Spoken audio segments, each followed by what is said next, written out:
Okay, so it's time for our second invited speaker. We have the pleasure to host Igor Artamanov. Hello, hear me? Okay, good. Yeah, so my name is Igor Artamanov, and I'm going to talk about decentralization for public blockchains and why it's important, why it's critical for public blockchains, blockchain adoption, basically. Again, a little bit about me. I'm a software engineer, and I was a lead developer of Ethereum Classic since the fork from ETH, or fork of ETH from ETC. But currently I'm doing some consulting and working on Emerald Wallet, cryptocurrency wallet. About my involvement in Ethereum Classic. So basically, I was one of the first people who joined Ethereum Classic. It wasn't called Ethereum Classic at that moment. It was just original Ethereum, and it was in like a week before the fork. But we believed in principles of blockchain, on immutability and decentralization, and we didn't accept a fork just to reverse transactions into centralized entity, organized by centralized entity. So we decided to contribute to original code. I decided to contribute, and it became full-time activity, and eventually I built a team, and we were working on Ethereum Classic core protocol, libraries, and everything for 2 years. But I need to note that since December last year, I'm not actively working on Ethereum Classic, on a protocol at least, and core projects. So I'm not engaged in Ethereum Classic. And I'm saying that because I'm going to mention Ethereum many times and going to point fingers to Ethereum, speaking about decentralization or centralization. And it's not because I have some conflict of interest, something like that, but because Ethereum and Bitcoin is two major blockchains, and it's basically impossible to talk about blockchains without mentioning any of them. So, blockchains. Blockchain. What is blockchain? It's a global distributed database or computer, if you talk about smart contracts, without a trusted third party. And the first question I would ask, is it effective? Global computer. There is some examples from MasterCard and Visa, which process from 5,000 to 50,000 operations per second. And Bitcoin is limited to 3 or 7 operations per second. So for MasterCard, it's just average numbers, as I understand. It's not the upper limit. So Bitcoin is less effective, maybe few thousand times than MasterCard. And the same even worse for Ethereum. There was a presentation from Vitalik Buterin where he showed some numbers, different measurements.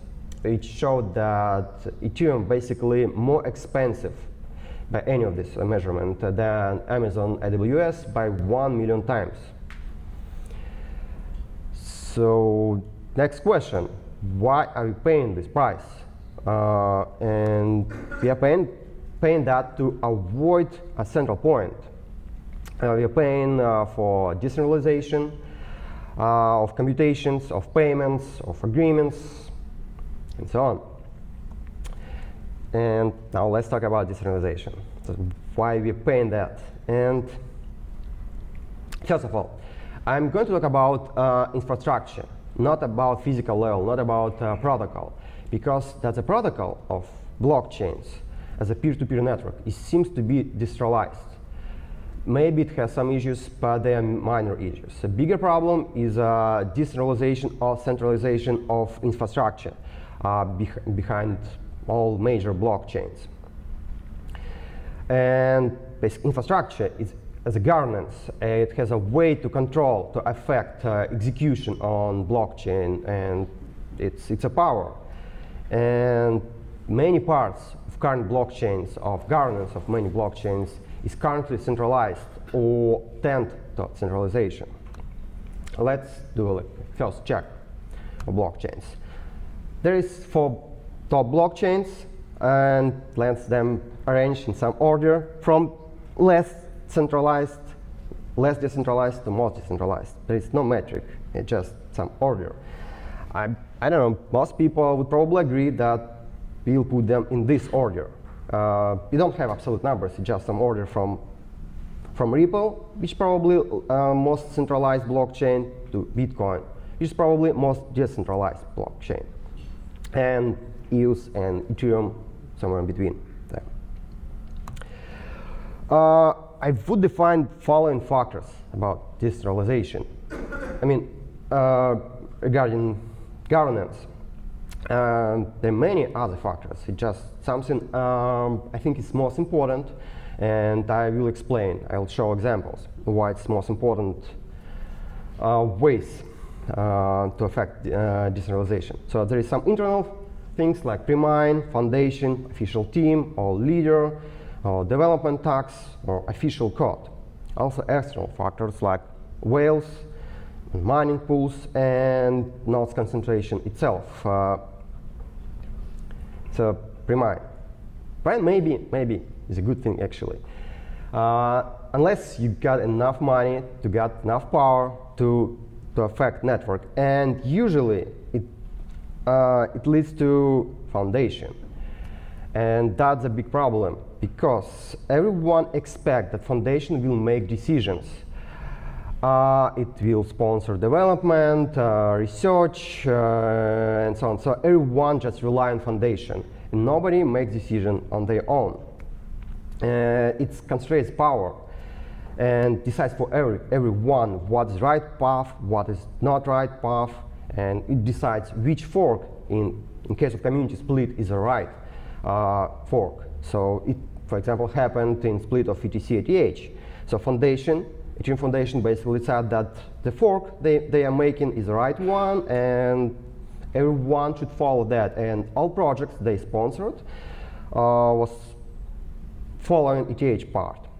And actually, I realized like a year after the fork that one of the main reasons of ETC success, at least that it started to work, because a foundation didn't support us. So we had to rely on ourselves, and they missed their chance actually to destroy ETC just by sponsoring one developer. So everyone would think, okay, foundation is sponsoring, maintaining the code for ETC, so we shouldn't do anything and should do our own business. And in a year, maybe less, there would be no ETC. Okay. Another problem is leader, obviously, because it's a leader, and nobody argues with a leader. So any decision by a leader is just accepted. Otherwise, it's just disrespect to leader, right? And there is an example, not an example, okay, it's some art installation. Basically, it's a temple, church of Satoshi. There is some photos of Satoshi, candles and everything, and you sit and pray to Satoshi. Basically, talk to him, and as I understand, there is some algorithm that transforms your input hash in some way and tries to produce some private key, and if you found right private key, you'll get some response from Satoshi. That's fun installation, yeah. And yeah, Satoshi is a great leader because he just left community and everything when it was just right time. Core team and core code. Most people don't realize that, but there's just one example from Ethereum. That's the code from Parity, Ethereum client, which is unofficial client. And in 2016, there was hard fork, protocol upgrade, and apparently Parity made it somehow differently, not compatible with official client. And they have no choice. So Gavin just added this code. You can find it on GitHub, it's still here. This method, if you don't see it from screen, called should agree with italic. Because yeah, it wasn't justified by specification. It was just agreement between people, between official and unofficial team. So an official team must agree with official one. Well, yeah, most people think they can, I don't know, manipulate price. and do trading and everything. But it's just tip of the iceberg. And we saw that in Bitcoin and Bitcoin Cash split. The few whales with enough money decided that they disagree with core team, with core implementation and everything, and they formed their own fork of Bitcoin. And now 2 forks actually of Bitcoin, and it happened only because they had enough money to do that. Again, by price manipulation, by forming a team, paying, sponsoring conferences, events, and so on. So they can do that. Mining pools, they can do 51% attack, which happened to ETC just recently. At some point, they will realize that they can charge money for other operations, like moderation of transactions, accepting some businesses to participate in blockchain or not accepting. They can sabotage, spam network, but also, again, is BTC and Bitcoin Cash split. There was a spam on the Bitcoin network to show that you need bigger blocks. How people saw that, at least. So again, it was some manipulation from mining pools, political manipulation. And last one is not concentration. So in a perfect world, we all going to have a full node in our pocket and everything, but unfortunately, in a real world, we don't have anything like that right now. Maybe it works for Bitcoin, but for many other blockchains, it does work because you need some special knowledge. It requires a lot of resources, CPUs, disk space, SSD, it's just expensive. Yeah, and even businesses right now depend on some centralized server, basically Infura for Ethereum, that provides everything. Even small exchanges, I talked to some exchanges trying to solve their problems, BTC and so on, and many of them were unhappy there is nothing like Infura for ETC because they don't want to run their node. It's expensive for them, even for businesses like exchanges, small exchanges.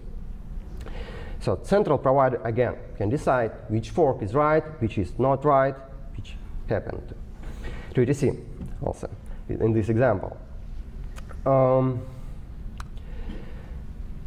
So if we look at all these factors, it seems that almost all of blockchains are centralized, at least in part of. And yeah, if we would have some metric to measure centralization, and if we would assign this number to top 10 blockchains and get some average number, I'm sure it will be less than 50%. I mean, if 100% is fully decentralized blockchain. So in average, it will be less than 50%, and most likely less than 25%. So basically, only Bitcoin and Ethereum has some good numbers, probably, Bitcoin mostly, but other blockchains have something close to zero, like Tether, for example. Yeah, I don't even understand why it's here, because it's purely centralized US dollar, just on blockchain. So Bitcoin, they have kind of pre-mined. So Satoshi has some money. People say a lot of money, but he's smart. He just kept them from himself. He didn't make a foundation or didn't make any control. So and team. Some people say there is some centralization because there is a block stream. So at least it has some issues with centralization. But in general, Bitcoin centralized. Bitcoin development is centralized. There are many people around the world, and there is no leader, no development tax. There is still core code, so you have to run Bitcoin core probably. There are whales, and we saw this example. There are mining pools, which were centralized more or less a couple of years ago. Now it's getting better. We have 4 pools controlling 50% of Bitcoin, and it seems to be impossible to change the course right now. And there is no centralization. There is no central parties that provides everything. In Ethereum, it's not so good. We have a lot of pre-mine, like 70%, around 70% of current supply is pre-mine. It's initial investors or foundation yes, again, foundation is a lot of money which controls development and teams. And formally, they have many teams. But if you look how these teams cooperate, it's basically they have no disagreements. They just sub-teams of one big team, one big Ethereum team, and listen to a leader and everything. So I don't know, I wouldn't say it's different teams. And of course there is a leader. Fortunately, they don't have development tax. Yeah, they have core code. They're trying to change that by forming many teams. So we have many other clients besides Parity and main Go Ethereum client.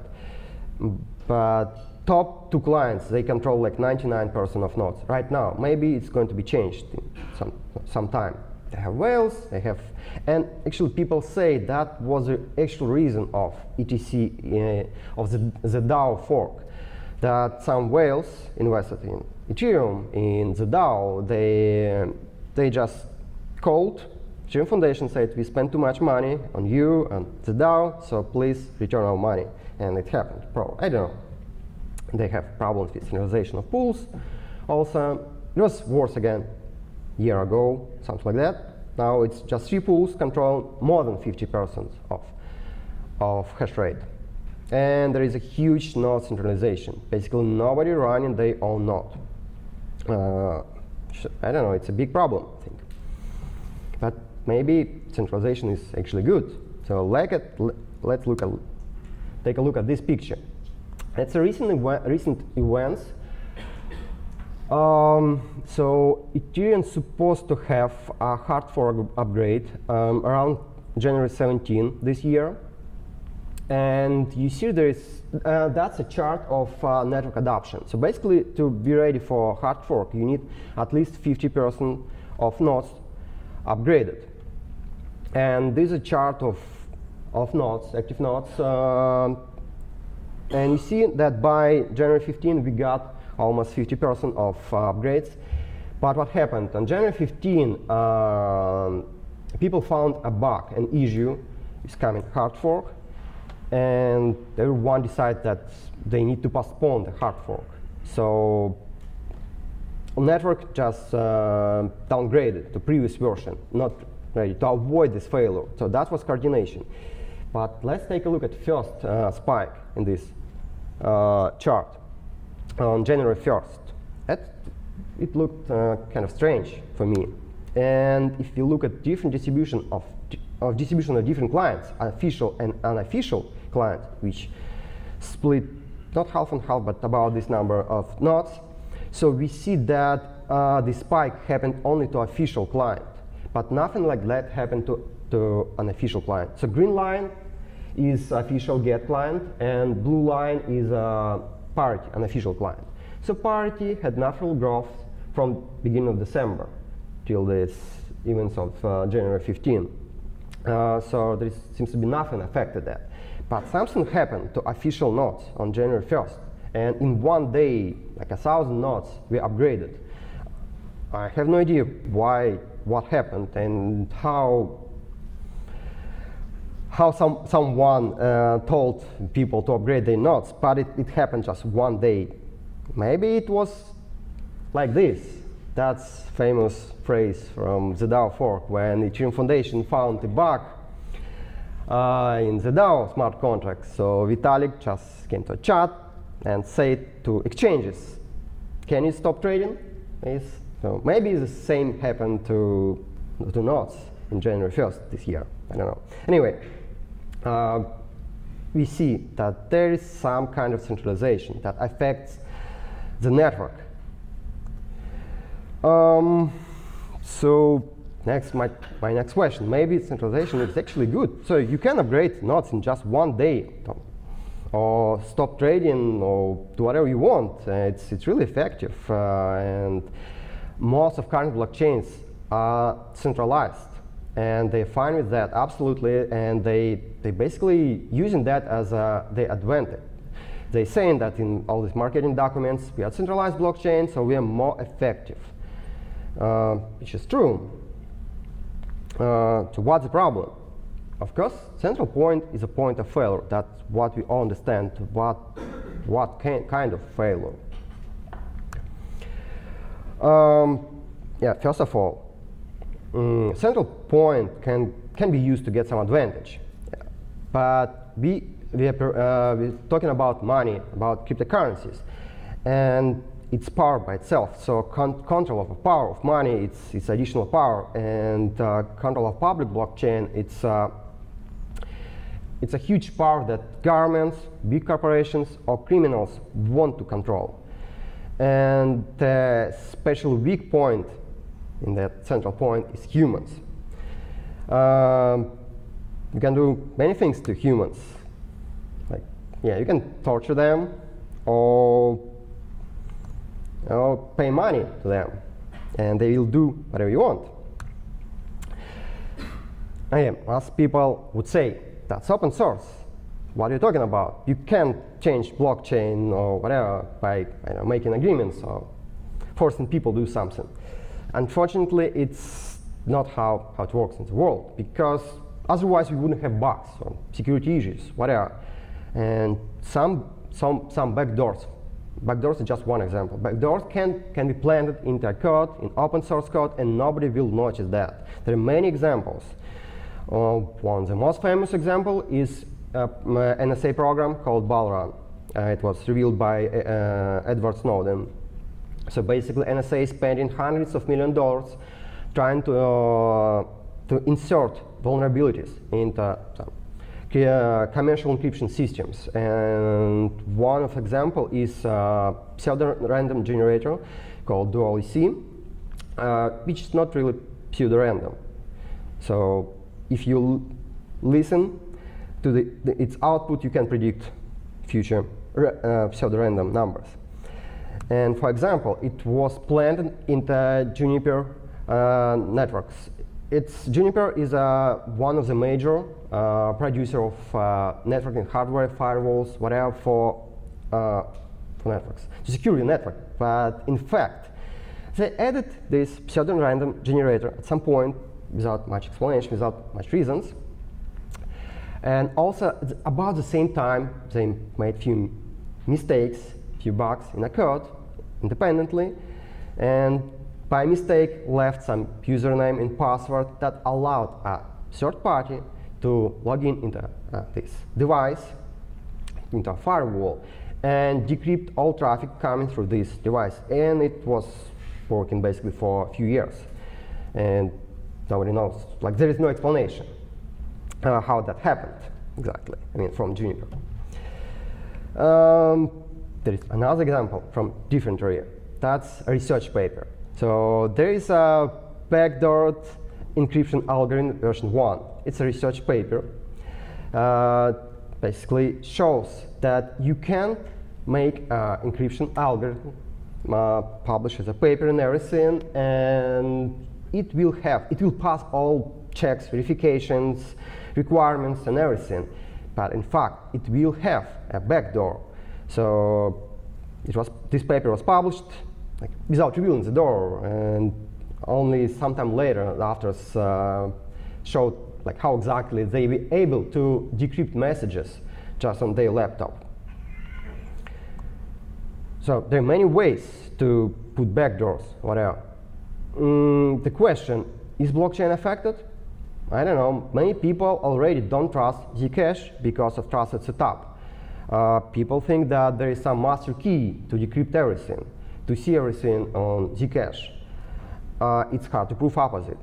So we have to trust just foundation and everything and key people, that it never happened. And we saw a lot of examples in blockchain already, in different blockchains, where power was misused. We have transaction reversal, we have some inefficiency in the code to keep control of the code, and community. We had economic changes forced by power.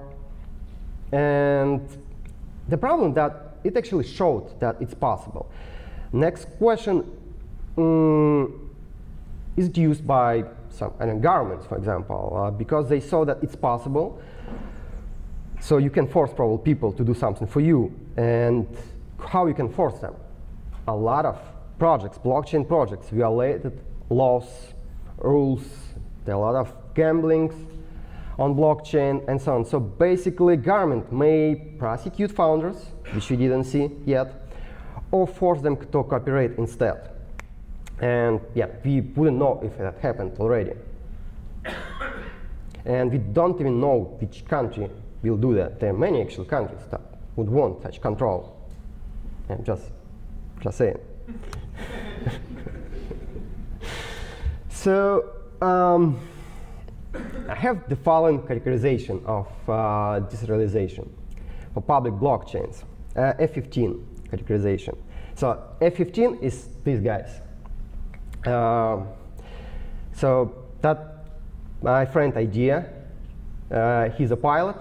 So basically he said that every disagreement can be solved by pure power, and if the problem is big enough, ultimate power is fighter jets. You don't even need to use them, you just need to have them. And if you have more than another party, you're right. And fighter jets can stop anything except blockchain, probably. You can't stop transaction blockchain by using fighter jets. That's the only thing fighter jets can stop. Can it? I don't know. So criteria. How many F15 you need to force changes? Let's check blockchain again. That's coordinates of Blockstream office. Okay, I'm kidding. Of course, I'm not going to talk about F15, real 15, but it's just, you know, us. I'm using them to symbolize amount of power that should be enough to affect blockchain. So basically, I categorize from 1 F15 to 3 F15. So it's just subjective categorization, not real fighter jets. Okay? So 3 fighter jets. Most decentralized blockchains. Bitcoin probably, because it has stable protocol. It less depends on core progress right now. I mean, if you destroy core team and everything, it will continue to work most likely, at least for a few years. It will be enough to form a new team, new people. And so also community, that's actually the main power of Bitcoin. It's because community is opposing by default any changes to the protocol. So they're very suspicious. They're looking at everything very carefully. So it's going to be hard to plant a backdoor into Bitcoin or stop it from working in some way by changing software or network, whatever. And there is just too many different parties. So it's ineffective to target just one party. You have to target everyone, which is really expensive. You basically don't have enough fighter jets. For Monero, it's not as good as for Bitcoin, but still not as good because future of Monero still depends on core team, and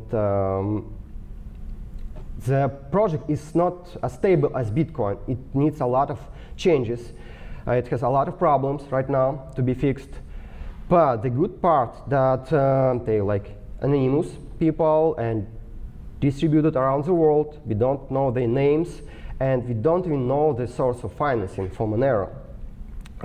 So it's probably hard to find all these people and make agreements with them. But it's still possible. It's easier than attack Bitcoin for 2 fighter jets. One, I like the project Green because they did everything right.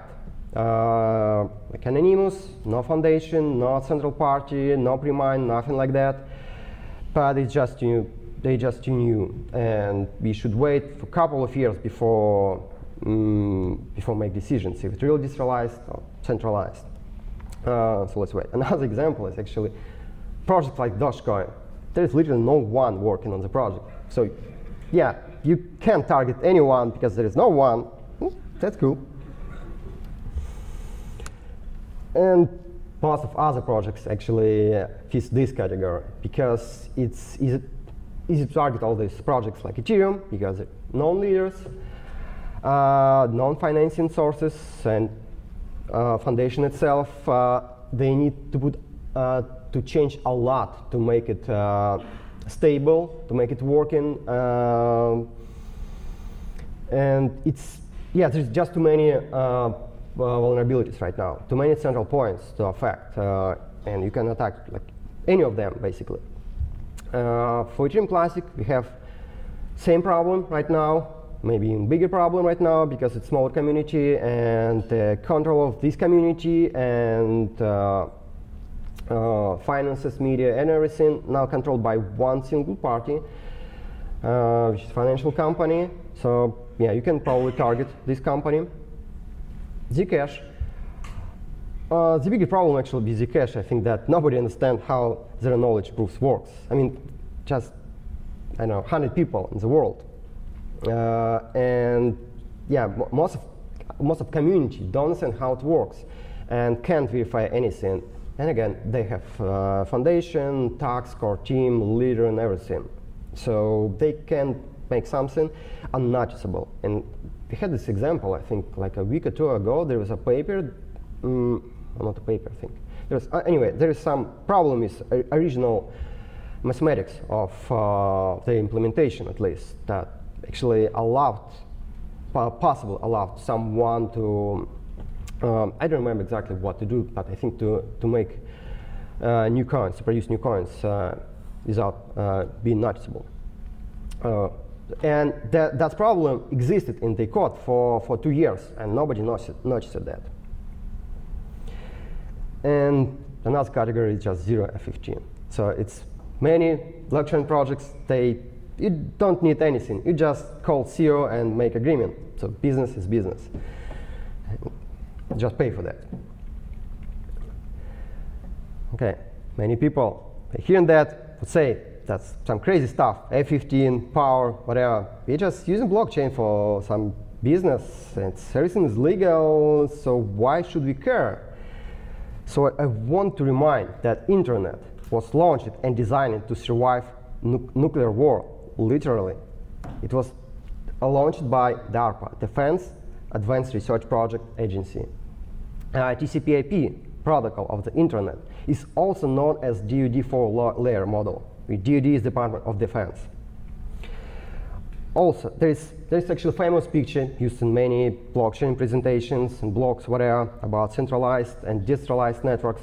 And this picture comes from Memorandum on Distributed Communications by Paul Barron from RAND Corporation, which again has some relation to military companies. So he researched in the document how to build a network that can survive an enemy attack. And as a result, he proposed packet switching and other things that became a basis for modern internet. And as an example, I'll show you. That's actual screenshot from the document. And literally on every page, you'll see some words like weapon, enemy, survive, and so on. There is like a thermonuclear era. That's what the purpose of the internet, initial. So also Tor, more like modern example, which again was funded by the United States government through Office of Naval Research and DARPA. And also there is an important note that Edward Snowden, by documents leaked from by Edward Snowden, shows that NSA can't crack it. So yeah, they didn't plant any backdoors, it seems so, into Tor. So most of modern internet was built by defense organizations, designed for extreme conditions like surviving a nuclear war. But it's being used to post photos on Facebook. That's fine. So these extreme criteria allowed to build a network that can be universal and global communication layer for everything. And so we have internet, which is decentralized. On top of it, we built actually a lot of peer-to-peer networks, and blockchain is one of them as a protocol. And yeah, most of them are decentralized and effective in these terms. And blockchain, yeah, we have some problems. I would say some blockchains are more decentralized, some are less centralized, and I don't know where it's going to. I'm speaking about governance, about infrastructure around, on top of this peer-to-peer network. And point of my presentation that in perfect world, we should have a blockchain independent from any control if we speak about public blockchains. So because it cannot be controlled by one single party, by one country, because there are many of them, many countries who wants to control a global communication layer, especially it's related to finances or, I don't know, agreements between different companies. So the only way to build a global communication network is to make it controlled by no one, no decentralized, F15 survivable, no single country controls. Otherwise, there will be like different blockchains for every country or for different businesses, whatever. So it will be just private blockchains. Thank you, and if you have any questions, I'll be happy to answer.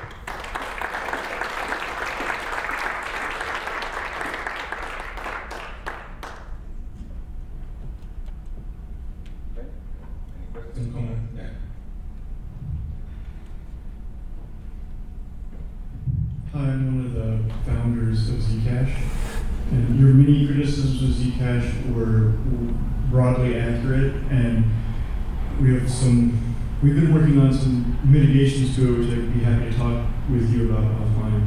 But my question is like this. I remember a good old information security cryptographer joke which says, it's easy to secure any server, you just unplug it. And I was reminded of that when you got to Dogecoin, and you said it's more attack resistant because there's no development. And you're right. And it would be even more attack resistant if there was also no users. And so my question / challenge for you is, how do you include improvement, advancement, and meeting the needs of users as another axis along with attack resistance? Does that make sense? Like, why is Dogecoin not the best? No, I'm not saying it's the best. It's just a good example that, yeah, like for F15 survivability, like there is no one to attack. What I'm saying is there's a trade-off, and can you speak to the ways to make the trade-off well? No, it's a big question. I think we should all work together to make blockchain centralized. But the problem, why I'm speaking about this right now, because for past year we see a big trend to centralization. A lot of projects saying like, yeah, we are centralized, and that's how it works because we are more effective and it's better for everyone. Should be better for everyone. And so my point that no, we should think about different ways. We should try to make it more decentralized. And I understand there are a lot of problems with centralization, and nobody figured it out yet. And basically, I think that the reason is money involved in blockchain. Like we have other communication networks, right? Internet, peer-to-peer networks, where money just not involved. But if you speak about blockchain, which has money is power, and people want to have this power, this money, and everything, and it's hard to do something against that. Because it's natural for people.